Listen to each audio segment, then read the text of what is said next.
masaya ako dahil 1 year ako walang work. So, happy naman ako at matagal ako nagdasal, mga 1 year din. Alam ni Pilar. May mga tumulong naman sa akin na kaibigan. Nabigyan naman tayo ng trabaho kahit papano. Bago ako nabigyan ng trabaho ngayon, malaking utang na loob ko kay Senator Jingo Estrada kasi nabigyan niya ako ng work. Yung malaking utang na loob ko sa napakamahit natin senador. At yun lang, siya lang tumulong sa akin.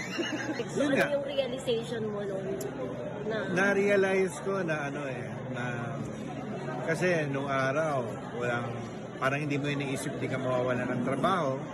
So parang hindi mo rin iniisip di ka mawawala ng pera.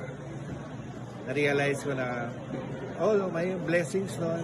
Masaya ako, marami ako nagawa sa buhay, natulungan, na paaral sa mga anak ko, pati yung mga kapatid ko, pinaaral ko. Ngayon, na-realize ko na pwede ka pala maging masaya pag modest lang yung work mo at modest din yung income mo. Akala ko hindi ka magiging masaya pag hindi ka kumikita ng milyon. And yet na-realize ko na, kung tutuusin nga, parang mas na-appreciate mo ngayon yung value ng pinagtrabahuan mo. Parang mas masarap bumili ng fried chicken na ito lang ang pera mo. Kaysa dati na marami kang pera, bibili kang steak. Ewan ko, ganun ang pakiramdam ko. lesson learned pagkatapos ng last show mo? Lesson learned, siguro number 1, yung tigil na yung pikon.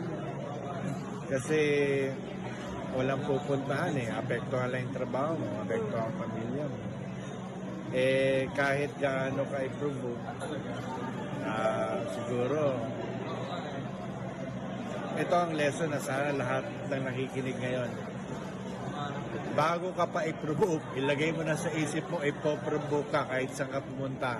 Kahit sa kalye, yung mga rage, tawag nila doon?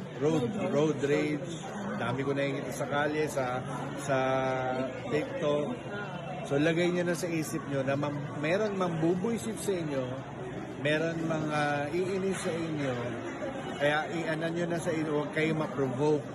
Pag alis nyo ng bahay, hanggang pagbalik, hanggang sa bahay, huwag ilagay nyo na ihanda nyo na yun na natutunan.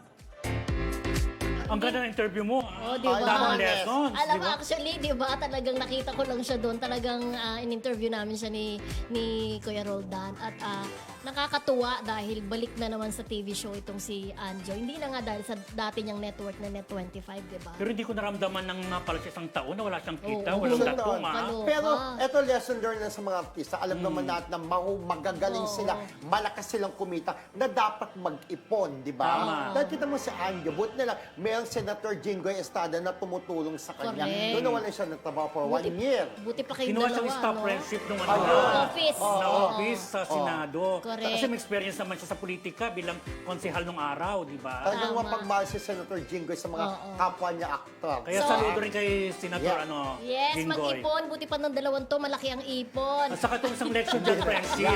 Huwag mong gastusin lahat sa kamag-anak mo, itulong lahat, Oo. magtira ka Tabi. para sa sarili mo. Correct. Yun. Yun ang sabi.